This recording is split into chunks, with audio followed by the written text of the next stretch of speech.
please welcome the fantastic Kerry Ellis. Hello. Love that. That worked so brilliantly. Is that an okay introduction? I felt like I should have walked into the room. It was like a walk on Yes. the stage. I thought, I should have had a glittery dress on then. That was great. Thanks. If only we could actually do that. Unfortunately, Oh, can we? we will soon. We Yeah. will soon. So, how are you?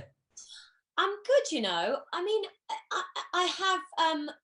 I have amazing days, and then I have Yeah. days that I just need to get outside and have a minute to myself, because I'm in a house with obviously small children, so that's interesting. And I've enjoyed a glass of wine in lockdown. I'm not going to lie. On the club. I was actually going to have a drink now because it's Friday night, but I didn't get time to pour one. Maybe in a bit. We're going to talk about, actually, one of my questions later is about having a family and being in lockdown. So we'll chat about that. But I want to ask you firstly, let's get straight into it. Okay. So I've had a lot of guests on this week who started in the pop world Yeah. and then transitioned kind of down avenues of musical theatre alongside their pop careers, or some of them were in bands or whatever. Yeah. You've kind of done it the other way. So you had obviously the huge success first in the musical theatre world, and then kind of had massive success as a solo artist, with your own albums and things like that. I'm wondering, was that strange coming from the other side of it? Like, what was that process like? Yeah, it was strange. I mean, I don't think I ever set out to kind of go, right, I'm going to be a musical theatre singer. That's what I'm going to do.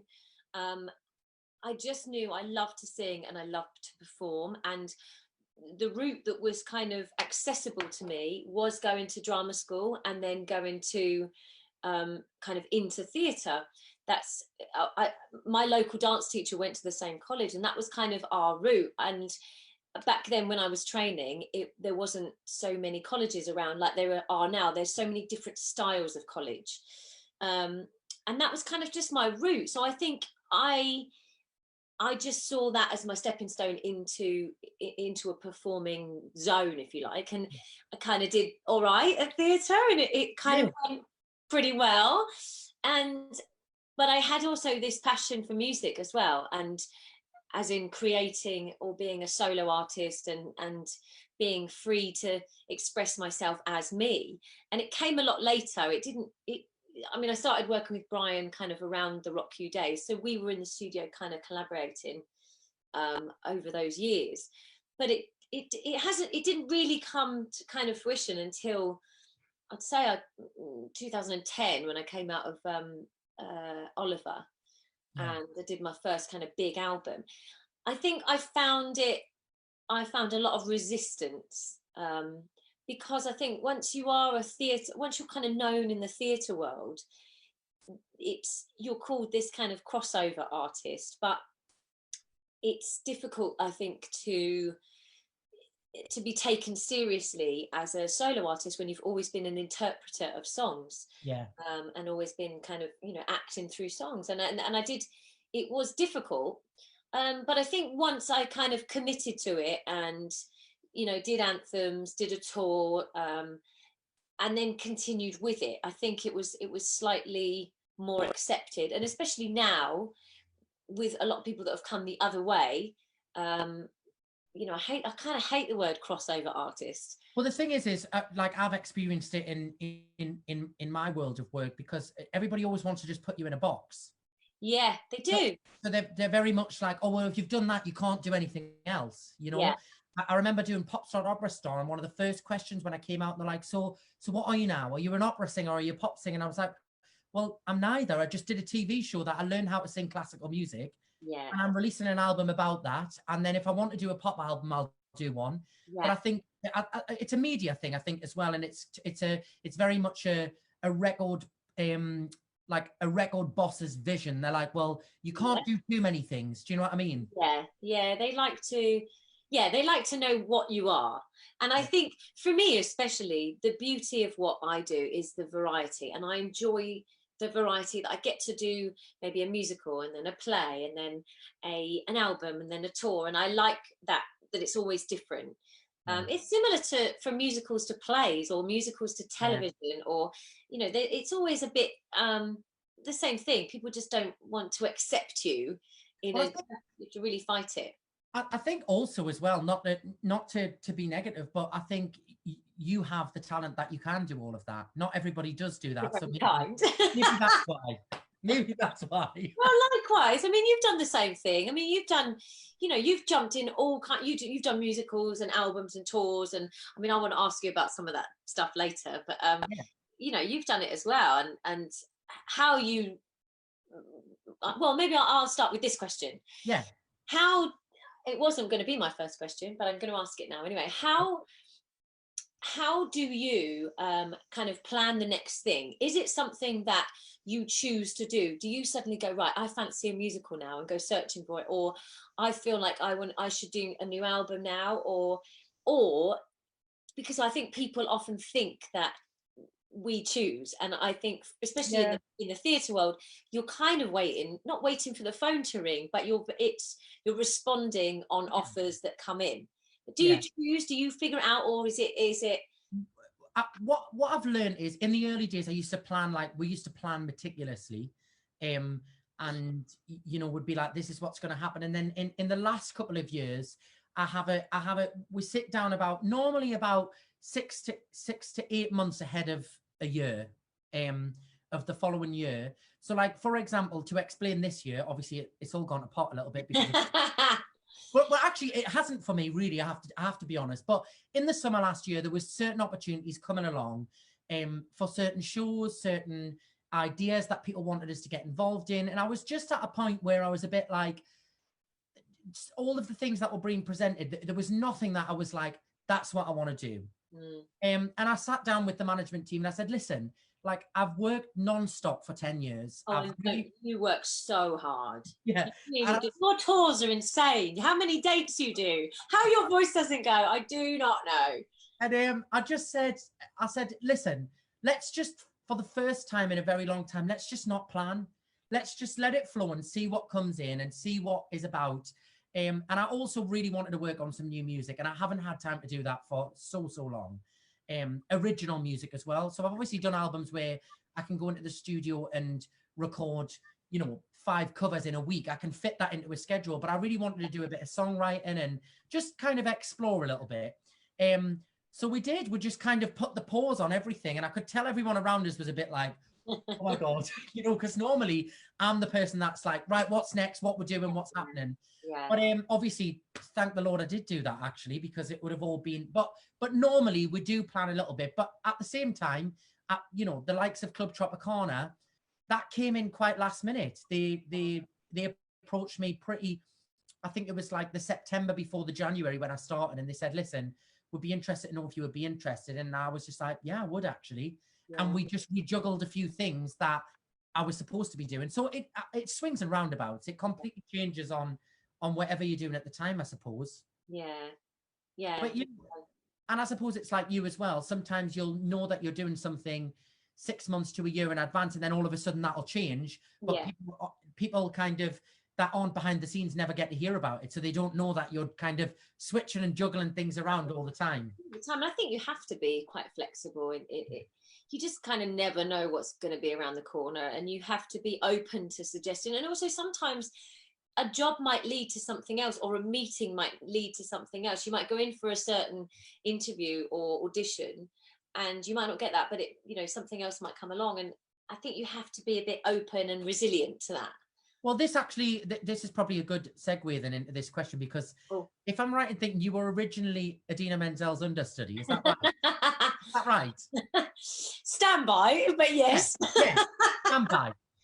So, but then obviously went on to play the role in the West End and Broadway, and obviously it's one of the most iconic roles you've played, I'm sure, and everybody loves you for it, and you're a lot of people's favourite Elphaba. I wondered, did you ever have to go on mid-show? Yes. So there's quite a good story behind this, because when I was offered the role, I was told, you're going to be the first British Elphaba, you're the first one to play it here.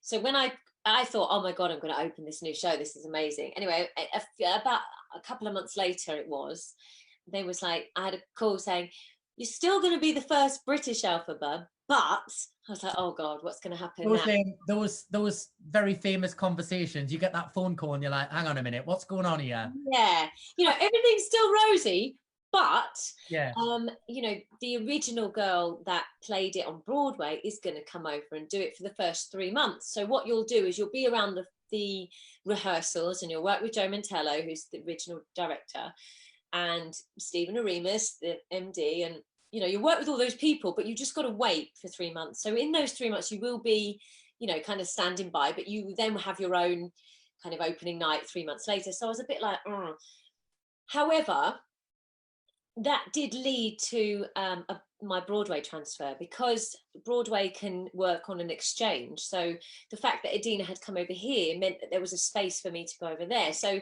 in a way, it was a tough moment at the time, but it paid off massively, because it got me to Broadway and to have my Broadway debut, which was amazing. But yes, I did have to go on. So the first time I went on was actually, I think, in previews. I think it was very early on. I know it wasn't in previews, but it was early. It was maybe a few weeks in, and I literally went on just before Defying Gravity. So like, can I just ask there, like, you know, obviously we all know how the whole standby and understudy thing works, right? But I think people who aren't performers, yeah, and also people who've never sang Wicked before, do not understand how big of a sing that is. And like, I want to know, like, how do you get into the zone just before Defying Gravity, where you like to just straight out the gate? Well, I think for that particular moment, I think because I knew after Wizard and I think I got a message saying Idina's feeling really tired, you know, and that happens in that show, you know, don't get me wrong, happens to us all. Start thinking about getting ready. So I was like, oh God. And it's not that long between Wizard and I and Gravity. It's not that long. So literally, I think it was after I'm Not That Girl, they were like, she's coming off. So I literally had about 5 makeup artists throwing this green at my face and like chucking me in this costume. Yeah. And then literally we switched on the, literally as you run into that scene that you go into Defying Gravity, we literally switched. So people probably they might have not even known. I mean, apart from our voices sounding a bit different, you had to be listening to it. And I think just adrenaline, and I don't really even remember it. I think I was just so pumped and ready. You know, I mean, it was unfortunate that it happened there, but in a way it probably wasn't, because I didn't have time to think. I just had to go on and do it. And I mean, it was just a moment. And also, I don't know, but I tend to work a lot better in terms of when I'm just thrown into the deep end under pressure. It was probably the best way to just not know it was going to happen, and then you've got the first one out the way and it's done. Well, yeah, I mean, the same thing happened to me on My Fair Lady when I first started out in my career. You know, I literally got I was playing Eliza Doolittle. I was the understudy. I was the second cover actually, and Martine had gone off because she was poorly, and this was in previews. And then Alex J had just gone on because she was the first cover, and then she got poorly, and it literally in the morning of this was still in previews, and I got a call from the resident director saying, you're going to be on this afternoon, is that all right? Because I hadn't had any rehearsals. They don't really have second covers at the National, so I was in place for like the transfer, which we were going to transfer to Drury Lane 3 months after. And I remember getting this call in the morning and then going into the studio with the resident director, and me and him just running the whole show in this studio, running around doing all the dialogue and running around. And then I literally got on stage to do like one technical move, and then I just did the show. And I didn't have a dress rehearsal. I had people just like again throwing costumes on and off me, and then pushing me on the stage, and it was just again a whirlwind. But like you, I'm a bit kind of, I quite enjoy the pressure and the adrenaline and the excitement of it. And I think, and it's what I miss now. I miss that adrenaline. You know, we're all adrenaline junkies. That's what we do.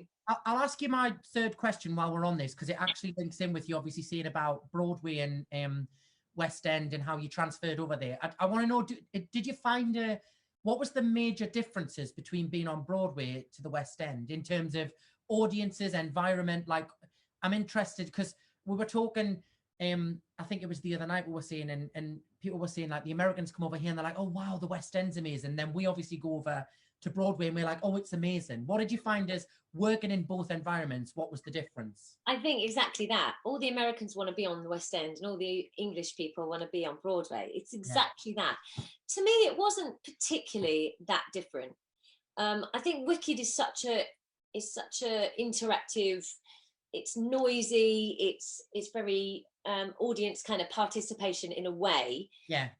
So I think the expectation of the American audiences is perhaps livelier or a bit noisier, and I didn't find that because I found Wicked very buzzy and electric over here, so it wasn't too much of a difference.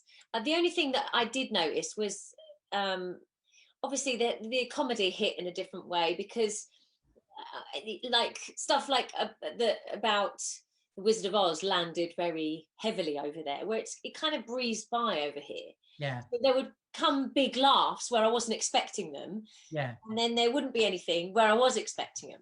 Yeah. So that was a bit different, but not dramatically different. Yeah. What do you want to ask me another question? Oh yeah, probably me. Well, okay, I'll combine two of my little questions. What's kind of your highest moment, like the best moment that you've had in your career? Like, it could be like this, it could be anything, like the smallest theatre, but it meant the most to you, and I'll have to club them together. And also your lowest moment. Well, I'll say a recent highest moment, because I don't know, you probably find this as well. It changes from project to project, and you have like, what I say is like, I have like one kind of major photograph moment from each project. Like I always have a little moment where I'm like, oh wow, that was a new thing or a new experience. Doing Club Tropicana last year, I went straight from another job straight into the rehearsal process. It was a brand new show, and like developing a brand new show, you know what that's like.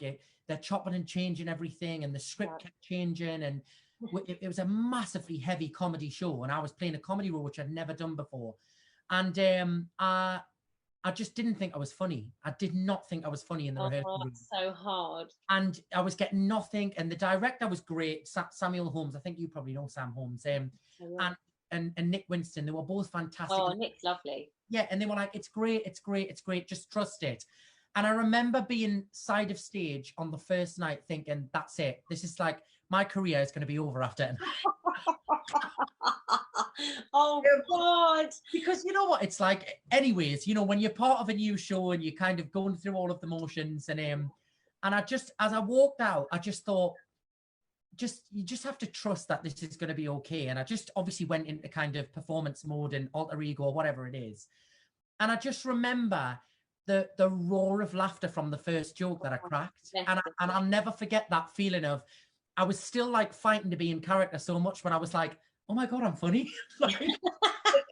and I was really, really shocked, because I just never saw myself like that. And I knew I'd worked really hard, obviously, but you know, as a performer, we all have our doubts and we all have them moments where you think, but that was, and just the first night of that opening, it was a preview. And I just remember the audience, like the minute the bows started, they were like up on their feet, and it was this like electric audience. And I just had shivers all over my body, because I was like, it was something I'd never done before. Yeah. And it was instant kind of connection you have with an audience. So that was probably a big highlight for me recently. Very different as well, isn't it? Like it's different kind of earning that that response as a team. Yeah. And you know, you've taken them on a journey, you've taken them on a story, and it's a very different response and very different feeling to when you finish a song in your own concert. Yes. Yeah. Very different thing, isn't it? Different. And I think as well, when you really, really, you know, with my shows, I'm experienced enough now to know, I know the material that lands well. I know obviously if it's something off an album, I know how it's received, because you've already heard the material. Doing that was like having no idea or no references to work from. I've never done that before. I've always done a show where I can go and do research, and I can go and watch other people that have done it and see how it works, or maybe have even seen the show myself before it. So that was the difference. Lowest point, I think I spoke about this recently. Just last year, I was when I first finished Pop Star Opera Star, I went through a kind of transitional period of changing management and kind of getting rid of all of the X Factor team, shall we say. And that was kind of it was a bit of a kind of crazy moment in my career where all of a sudden, like, I was kind of left fending for myself by my choice, because I just decided I needed a fresh start. Yeah. But it was a bit of a kind of scary time, because I was still like, I think I wasn't even 21 at that point. And I'd kind of took the bull by the horns, and I was a bit like, right, I'm going to just have to do this my way, and I'm going to have to learn how to do it. And for a while, I couldn't enjoy the performance side of my job, because I was too, like, so steeped in the business side of it behind the scenes. Yeah. And we quickly got a handle on it, but for a couple of months, it was, you know, on the front of watching it all, and massive success. The albums were doing really well, but behind the scenes, it was really chaotic. But we got through it, and I was lucky. I had great, like, family and friend support. But it was a very harsh lesson in how to deal with the music industry. God, it is brutal, and so people don't see it, and it can be. I think you just have to be so resilient in this industry, regardless of what area it is. You have to have, like you say, have a strong network around you, because you have to take a lot of stick, and people don't see it. They see, you know, the joyous and the you know, the, like you say, the album releases or the show openings. They don't see all the drama that we're all thinking, you know, like ticket sales and paying your band and promotion, and I mean, it's so stressful. It really is stressful. And I think it's not talked about, you know. And I think now more, I suppose with social media and stuff, people are now becoming a bit more open about the behind the scenes stuff of the industry, you know, and people are being open. But I think years ago it was all just made to look like glittery and sparkly, and you had to just pretend everything was all right all the time. You know, you're right. I want to know, obviously, you've played, like, iconic roles. You know, we've mentioned some of them. What was the most challenging role out of everything you've ever played?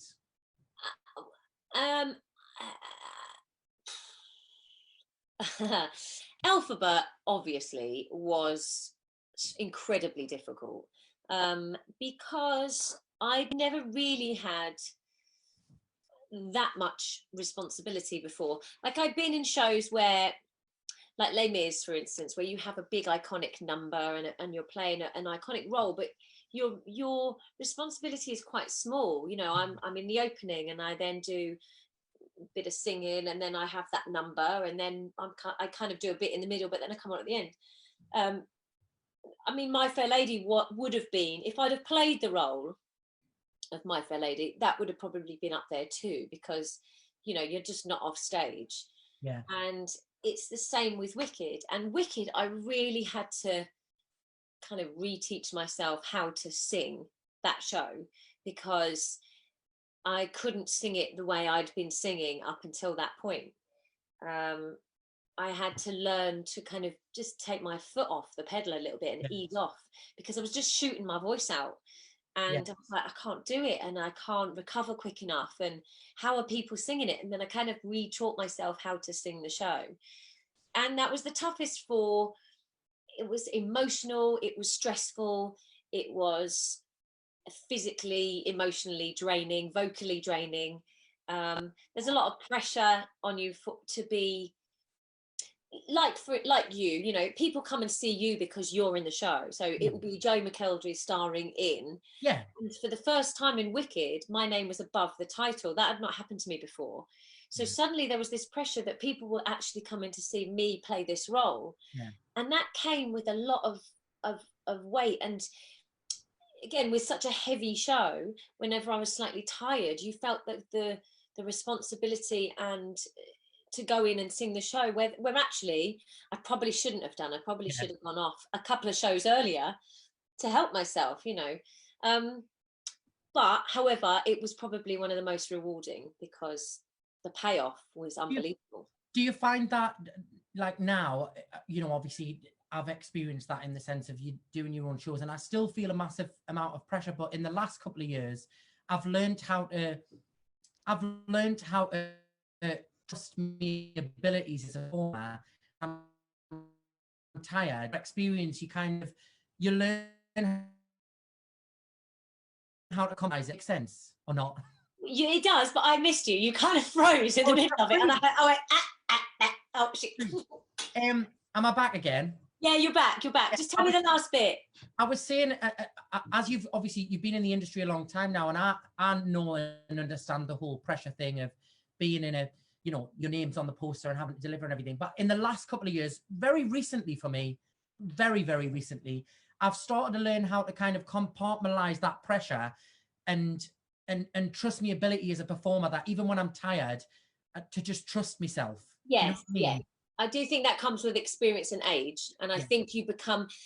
I'm very similar to you. It's been more recent, but I've learned to be okay with who I am that day, and know that that's okay. And the problem is we're all perfectionists, and we all, you know, you probably feel things in your. For me, it's always about my voice. If my voice is tired, I'm always like, oh God, because you want to be able to give that first night performance, and sometimes your voice is just going to be a little bit tired, and it's going to sound a bit different. To anybody else, they won't know, and they won't feel any different. But I must admit, I've learned the same kind of thing, to trust that you're more than just one thing. You're more than just a voice. You're a performer, and it's about the performance you give, and it's about how you reach and connect with people anyway. If you don't perhaps hold a note as long that particular night, it doesn't really matter. It's about how you connect with the performance, and how you commit to the performance. That's the important thing. Yeah. Do you want to ask me something? Yeah, I've got a good one for you. So I want to know if there's something that you missed out on, like a big job that you desperately wanted, or a situation that you desperately wanted that you missed out on, but then it led to something else. Oh, all the time. So many times. It's happened so many times where I've thought I was going to be doing something. For example, being dropped by Simon's label like pretty soon after X Factor. At the time, it was a little bit of a like, I was like, oh really? Like, why is this happening now? And as far as I was concerned, that wasn't going to be the narrative that was going to be happening. So it was quite a surprise. And for about 2 months, I would say, I was a bit like, oh, what do I do? Like, why is this happening now? And then within about 4 months, I did Pop Star Opera Star, released a new album, I'd signed a new record deal, and I was on a solo tour, and I had that moment of being in the rehearsals for my first solo tour, and I was like, oh, okay, that's why that happened, because this wouldn't have happened without that. And it was quite a quick lesson I learned very early on, that sometimes, you know, like we said earlier, there's things that are planned in the pipeline, and all of a sudden they kind of get pulled away, or happens, or they go in a different direction. And I've learned to trust that process again, you know, similar to trusting yourself. Trust that process, that it obviously wasn't meant for you. Because otherwise, you know, I've worked with people that harp on and on and on and on about roles that they should have been doing, and they should have been doing this, and I should have been doing that. And you just have to be like, no, if it was meant for you, it will be there. And if it's not, it won't. That's it. Do you think because, you know, obviously, like that exposure and that success, so you were so young, and that kind of that launch to, you know, to everybody knowing who you are, you know, that Saturday night audience, that suddenly you're known all over the country. Do you think because you were so young, you could kind of take that in your stride? Because you've always been, well, since I've known you, always been really like level-headed and very accepting of, you know, the situations, and very real, and very just level-headed and normal. And do you think it helped because you were so young, or do you think, or what do you think it was that kind of got you through those, like that complete, that high and that low, so dramatic, so early on? I think first of all, like, to get through the first bit of X Factor was definitely just being completely naive and just being excited about being there. I think after that, I was never about chasing the quick buck, shall we say, to use that term. That was never my goal. So I always wanted a long career, Yeah. and I'd watched other people, and I'd seen how other people's careers had gone and stuff. And I think to have a long career, you have to have those kind of Yeah. ebbs and flows Yeah. to stand the test of time. You Yeah. know, and the problem with X Factor is, you know, whilst it is an amazing platform, and I'll forever be thankful for it, because I would not be sat here now doing and have done the things that I've done because of it. But it makes superstars with absolutely no experience. So you have Yeah. no time to learn about the music industry, Not and you kind of ready for it. yeah, you're not. And then all of a sudden they kind of they throw you against a wall, and if you work, they're like, great, let's run with it. And if you don't work, they're like, yeah, okay, we're done with that, you know. Yeah, that's And I was lucky that I kind of cottoned on to that format pretty quickly, which is like what I said before. I got rid of all of that team of people and just started working. But I think I've always just been level-headed. I think my parents have been level-headed. They always kind of all, and you know, even now, like my mum still has conversations with me, and she'll be like, you know, like if you've ever had enough of this, you can just kind of pack it all in. Yeah. Not, it's not the be all and end all of life. And I've always gone on stage and wanted to give absolutely 100%. But I also, and I will always do that with anything that I do and I believe in, I will do that. But I also realize there's a whole world outside of it that exists, and you Yeah. know, you have to have a life outside of it as well. Yeah. Yeah. It's true. Um, It's very because, true. because you know, it just otherwise you see it. We were talking about it the other night. I was thinking it was with Alexandra Burke, saying that these people who go on these treadmills and they just constantly chase success, success, success all the time, and Yeah. it's not realistic. No. Like you can't keep that momentum up constantly. It burns people out, and it massively damages their mental health. Yeah. Oh my God. Yeah. I mean, yeah. I mean, I know people on another level that struggle with those kind of things, you know, and they're super, you know, superstars, and they still struggle, and it's Yeah. mad, isn't it? I mean, it's a crazy, crazy, crazy industry. Yeah. So you've got a new album out called Feels Like Home. I I have, but there's a bit of a story behind this, Eh, because it wasn't really intentional. Like I've been working on an originals album, like very slow, a little bit like you were saying earlier. I wanted to kind of, I've done covers albums. I wanted to find what my sound might be, in my own songs. And you've frozen. Can you still hear me? I'm blissfully chatting yeah. away. I'll carry on chatting. And so I was busy working on that, and then I thought, I've got loads of concerts coming up where I can actually. I haven't got a new product. I haven't got a new album to kind of sell. So what I'm going to do is I'm going to do an album, like you say, in a week. I went in with some great producers at Urban Jam Studios, Nikki and Joe. They were brilliant, and we did it literally within a week. And I just wanted something that I could sell at my live gigs. I didn't want it to go on Spotify or iTunes. I wanted to make something that was special, that people could come and see me and then take away. Then Yeah. obviously the virus hit, and I had lots of concerts and tours, and they got postponed, and they got um, put back. And I thought, suddenly Yeah. I've got like all these albums, and people started to ask me about them. And I thought, you know what, I'm going to just put them on my website, and if people are interested, they can order one, and I'll just ship them out from my home, and that's fine.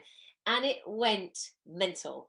I mean, I'm sending Yeah. out tons every day, and it's just been so lovely. And it feels like I've been almost able to give people a little bit of what I normally give, you know, that kind of performance, or how you reach people Yeah. in their homes at this time. And it kind of it's felt really brilliant. And I don't know if I ever even will put it on iTunes or Spotify, because it just felt like a moment in time. And you know, once people have, there might only, it's a limited edition, and I don't know, it just feels like it should be something special.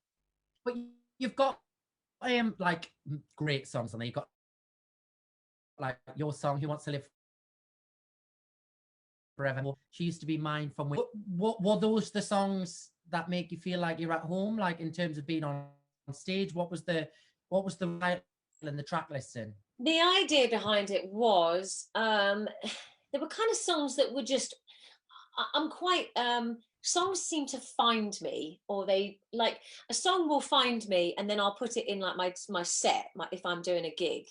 And for instance, She Used to Be Mine obviously was around, and I mean I was singing it in my gigs and I just liked the song. I liked Sarah Bareilles, so that was kind of part of my setup at the time. Feels Like Home I was doing in again, I did it at the Pheasantry, I did it at the Crazy Cocks, because an MD friend of mine, Will Stewart, brought this song to me and he said, "You'd sing this great. It's a Randy Newman song. It's my dad's favourite song. Yeah. His dad is a musician." And he's like, just gave it to me. Anyway, I was like, oh my God, that song. I love that song. So I started singing it in my gigs.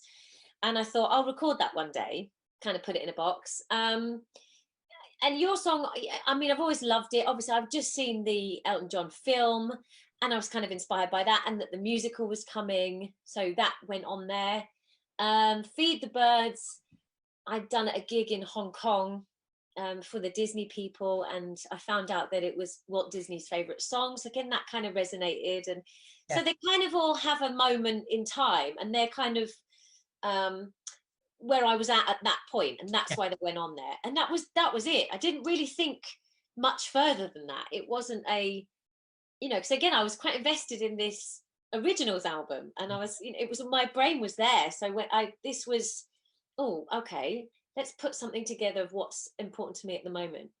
But sometimes the best and most natural and most successful ideas come from that kind of original, just really relaxed, not thought out thought. Yeah. Yeah, because you can get too het up on, oh, what do people want to hear? What's going to hit the best? What's going to play on Radio 2? What's going to, what's going to be accessible to most people? And it can kind of do your head in, because you kind of start making it for the wrong reasons. Yeah. So that's why I enjoyed making it. There was no pressure with it. There was no label. I did it myself. And I just enjoyed it. And having all that control was just joyous.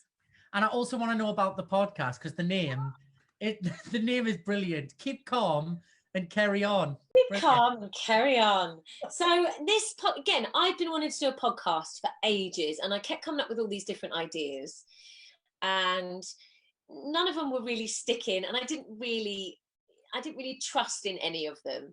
And I was doing lots. I was going to guest on lots of people, and I thought, I want to do one of these. I'd done one with acting up, and I'd done one with a group of people.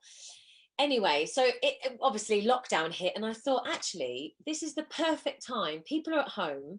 I can talk to people that are probably usually incredibly busy, and I wouldn't get them on the phone. Yeah.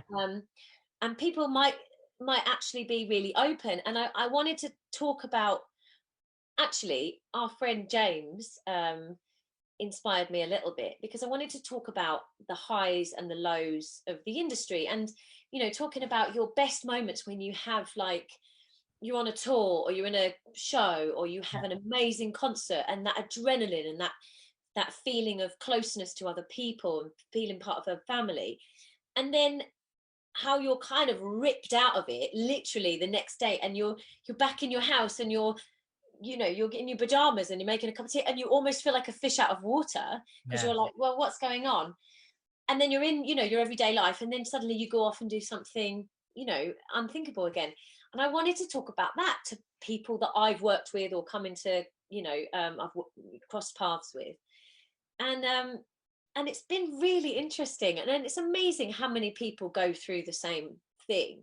You think everybody's so cool about it, but actually it's quite a difficult thing. And it's quite a privileged thing to have been in this situation where we've had these amazing moments. Yeah. But actually talk about how that feels when you have the downtime is amazing. I spoke to Arlene Phillips, and she's on my first episode, which is, I think it's out on Wednesday. I think we're releasing on Wednesday. So subscribe, please.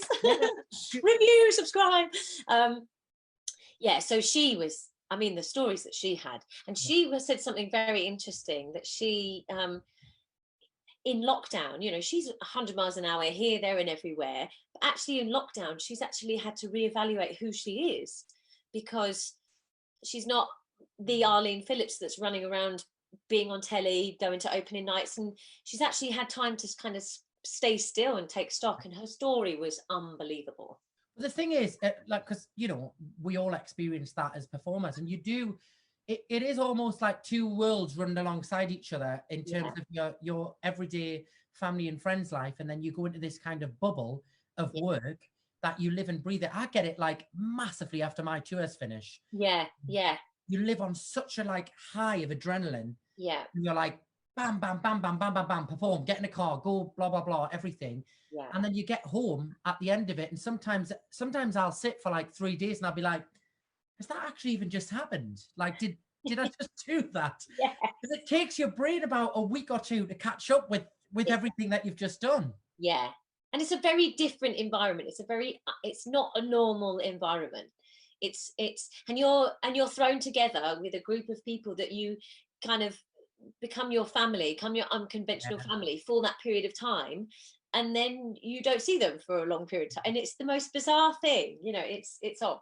I did it when Club Tropicana finished. It was such a physical show. It was like comedy, and it was choreography, and the movements of it all were really physical, and it was like jerking your head, and he was like this over the top flamboyant character. And I remember when I finished, I flew home from Cardiff, and I got into bed, and I just lay in bed for 4 days because my body was just, I'd got on this, like, I just obviously put my body through it in terms of doing the shows, and just the adrenaline of it. I didn't realize I had all these aches and pains. Yeah. And then it just finished, and it's the first time I've really done a show, and I just lay in bed for 4 days, and I was like, I think there might be something wrong with this.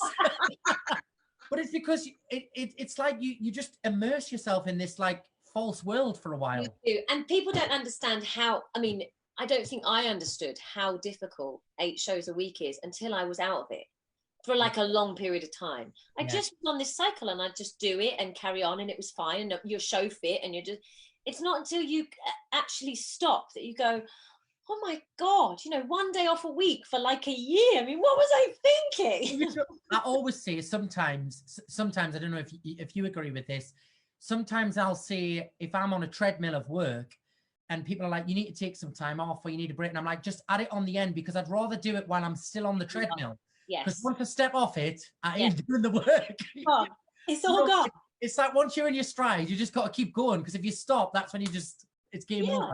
That's why, you know why? That's why I have to commit to like doing all my exercising and stuff when I'm not doing a show, because otherwise I would just not be able to get back up to that level again. Yeah. So I have to stay fit, which I don't really do when I'm doing a show. I don't even think about it. I'm going to ask you about that in a bit, but do you want to ask me another one of your questions? I've just asked you loads of questions here. I do. I know I'm probably droning on too long. Oh, okay. So you're such a powerhouse, and I've seen you do your own shows, and you sing different styles and different, you know, your show, it's a big show. You sing a lot of songs.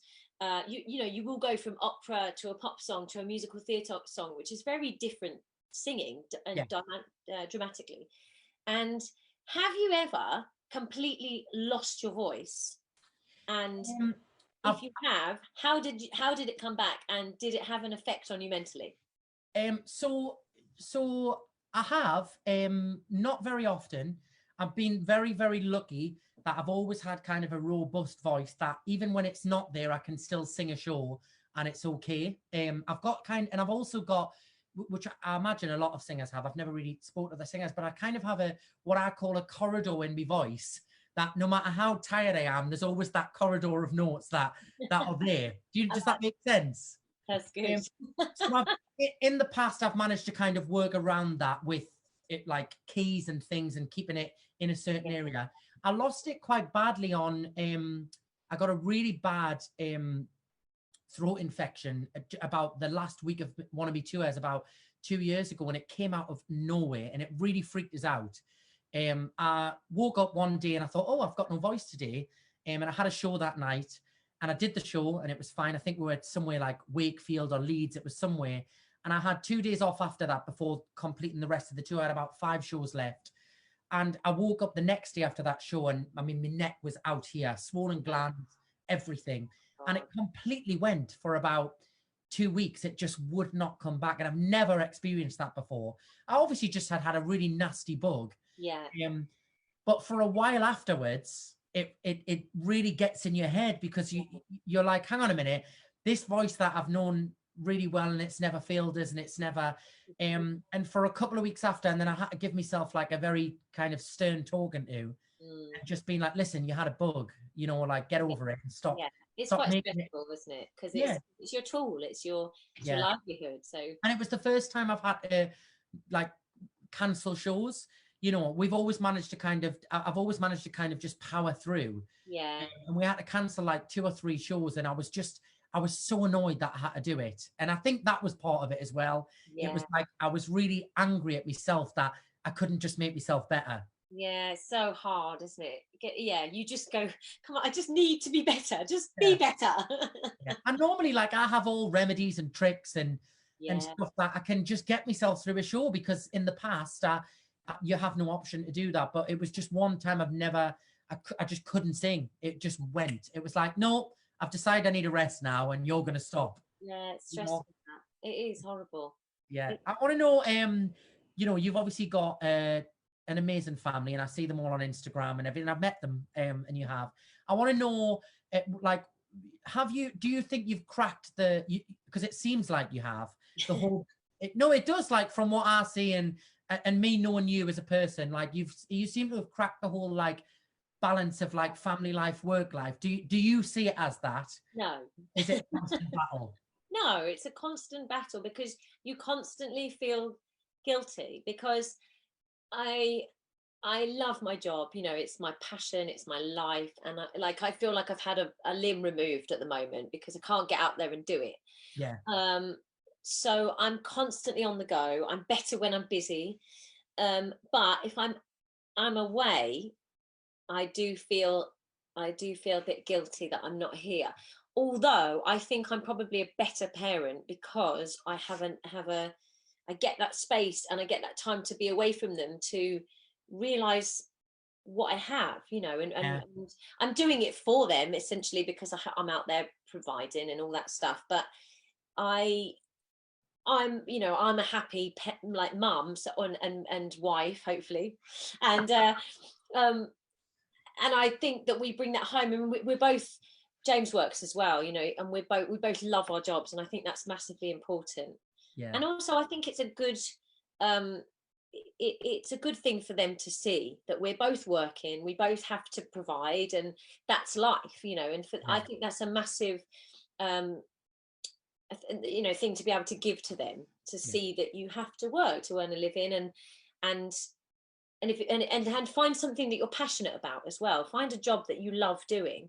Yeah. And then in those times where it is tough and it is hard, and I am in, like, Azerbaijan doing a gig that is, like, you know, and I'm in a broom cupboard dressing room, and you know, it gives you value on both sides. It really does. But I'm glad it looks like I'm calm and cool and balanced. It does. Okay, I've got one for you. What's been your worst fashion faux pas? Oh God, I've had so many. There's far too many to even. God, that's fabulous, Light. There's far too many to even contemplate. I mean, first of all, the first one, when I did my X Factor audition, I had wet look gel hair with a fringe. Nice. And no sideburns. Like, nice. Cut off at the ears. What else? I mean, I've done many things over the years. I'm quite basic in the way that I dress. I kind of stay to the same trends most of the time, and I'll stick with them for a very long time.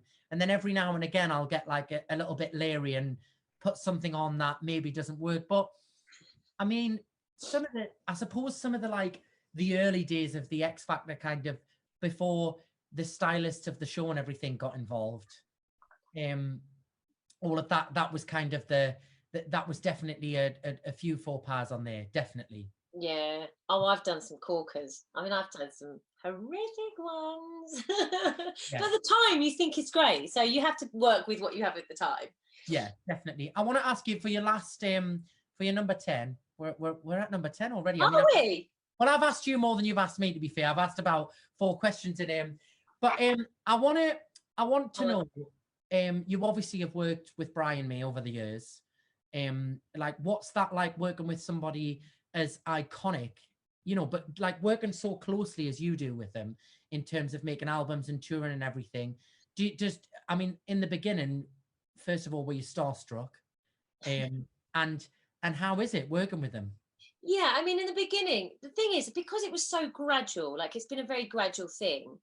Um, so he came to see me in My Fair Lady, which I didn't really know, and then he asked me to audition for We Will Rock You. So the first time I met him was actually in the audition, and I think a little bit like you with X Factor, I was a little bit young and not naive. I guess I was a bit naive, that I just kind of took it in my stride. And there was Arlene Phillips, there was Brian and Roger and Ben Elton and the director, that, you know, that, I mean, it was just like there's this sea of people, but I seemed to have that confidence to just do it and not really think about it. And then Brian and Roger were in the rehearsal period like all the time, so we were around them a lot. And I didn't actually get into the studio with him until into the run of when we'd done the Cast album, Yeah. and they needed to do a couple of little extra bits. So we had to go into the, you know, that there was just too much audience noise over or whatever. And I had to go into the studio to do a bit of No One But You. And he was like, oh, you know, I think you've got something else to give, you know. So that kind of went away and I didn't really think much of it. And then they were going to open the show in Spain, and they had a famous Spanish singer to play the role of me. And they made this big they went to Prague and made this big orchestral version of No One But You. And Brian was like, you have to sing on this. And he brought it back and I recorded it. And that became the No One But You that everybody knows now, that was on my very first album, Wicked in Rock. And it was from there that he said, I think we should do a bit more. And I think we should, you know, explore what you could do as a solo artist. And I was like, amazing. Yeah.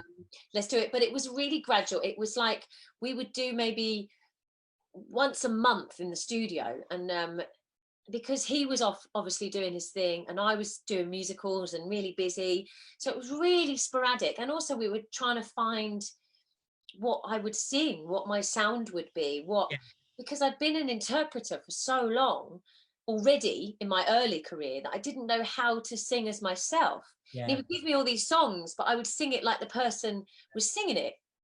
So it took a long time. And then it wasn't until it was kind of Wicked times that I think because of where I was in my life, I was nearly 30, things just stepped up a gear. And I was a bit like, right, let's get this done, let's get it out. So we put Wicked in Rock out because I was in Wicked and I was going to New York and I wanted something to take with me. And then we had pretty much an album for Anthems. Which is a brilliant album. Oh, thank you. And then once that came out, we were just on a roll. And the funny thing is, he's been in my life like 17 years now, and he's almost been, he feels like part of the family, you know, like my kids know him, you know, my family all know him, and I know his family, and it's just, we're like mates. And I don't see it as Brian May, the legend that we all know, until I go and see him do like Wembley with Queen, and then I go, oh my God, that's Brian. And then I feel incredibly proud. But on a day-to-day, when I'm talking to him or in the studio, I don't see it. You know, I don't have that, oh my God, that's Brian May, because to me, he's always been a friend and a mentor, and it's been a brilliant collaboration. But he's, you know, he's great, he's brilliant, and I'm loving his mini concerts at the moment. They're hilarious. To be fair, I've actually met him a few times, and he's what I've always noticed about him is he's a lover of talent, and he's really interested in performers and other people's talent and music and stuff. And whenever I've done gigs and stuff, and he's been a part, I think actually maybe one of them was probably the last time we did that Radio 2 thing, he was there, wasn't he? Yeah, he was. Yeah. And I remember afterwards he was chatting and everything, and he takes note of things that you wouldn't expect somebody of his level to take note of. He does, yeah. You know what I mean? Yeah, yeah, he does. He cares, you know, he does care about talent, and he's really supportive of people as well. And you know, he tries and helps wherever he can, which is great. Do you want to ask me one more question? Then I am going to ask you one more actually after that, because it's a good one. Yeah. Okay. Is there something that you haven't done yet that you want to do still? Well, I was going to ask you that as well, so we'll both answer it. Okay. I mean, in terms of, I've said this the last couple of nights, in terms of traveling with my own music around the world would be great. Just so I could see the world as well, you know, and see how different cultures and audiences respond to music, and I find that really interesting. Yeah. Musical theatre, I'd love to do Phantom. That would be a fun show. I'd Yeah. love to do that. And just more things that kind of pushes out of my comfort zone a little bit. Yeah. I like to do things that scare us a little bit. I Yeah. like to be in that moment, like what I said with the Club Tropicana thing. I found really exciting about it was I didn't know if I could do it, which Yeah. made it work 10 times harder. Yeah. And I like them moments. So just more moments like that, I suppose. And just more of, I genuinely love my job still, and I love what I do, and I love doing my concerts, and I love doing musical theatre. I love doing like the variety that I've been able to experience. So just more of that, really. Like I hope I still, like, if I'm blessed to still be doing it in 10 years time, I hope again that I still love it as much as I do now, you know. I never want to be one of them people that like does it but hates it. I've Yeah. met many of them over the years, and I'm like, oh, just pack it in, then go and do something else. Yeah. I'm the You know? same. I'm the same. I mean, you know, I always feel, I think the older I get, and now I have a family, I always kind of feel like just grateful that people still support me and come and see me. And, you know, there's nothing like that response when you're performing for people and they respond to you. I mean, there's nothing, you can't explain it to people. And I think for me, I mean, I'm like you, I like the variety of all the different things that I do, and just I want it just to continue and do more of it, do bigger places, do more, you know. I love it. Is there like, just to go on from that, is there a role that you haven't played yet that is like on your tick list? Yeah, there's lots of things that I would like to do when I'm a lot older. Like I love to play Gypsy or Norma Desmond, you know, when I'm kind of like up there. But there's things like I've never played Evita. I've never played I've never done Chicago. I've never, not that, but I mean, for me now, it's about creating. I like doing something new. But yeah, I mean, if they came around, absolutely, all of those things. All right, so before we go, we're going to play a quick game. Okay. So it's called Second or First Act. Okay. All right? Yeah. I've been making these games up every night. My imagination's gone wild. So I'm going to sing like literally. So you've brought 2 songs, yeah? Yeah. Yeah. You're going to sing like a tiny little bit. I'm going to as well. So I'm going to give you 3. Okay. And you have to guess which musical it's from, the name of the song.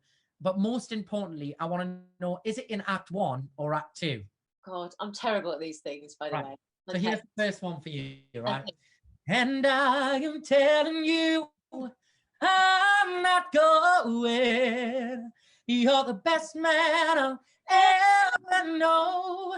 So where's that from? There's nowhere I could ever go. No, no, no. Dreamgirls. Yes. And it's gotta. I'm gonna take a guess. Act 2. It's Act 1, closing number. Right, next one. Okay. Next one. You should know this one because you've been in this show.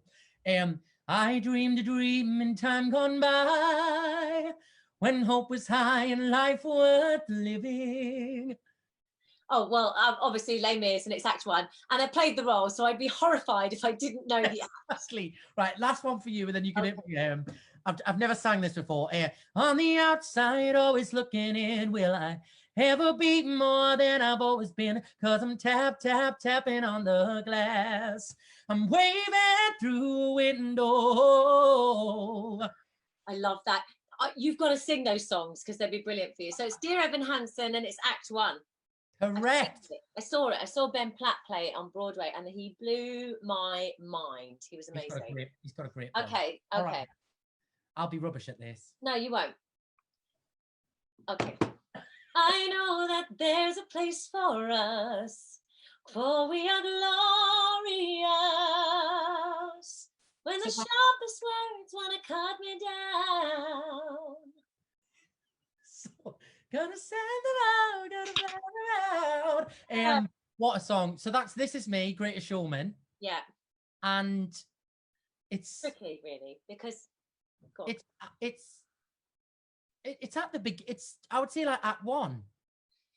I would say Act 1, yeah, because I mean it's a bit of a tricky one because it's not out as a show yet, is it? It's still a film. Yeah, but if it was going to be a show, it's towards the beginning of the show. It is, yeah. It would be Act 1. So Act 1. All right. So I'll take that. Well done. Okay.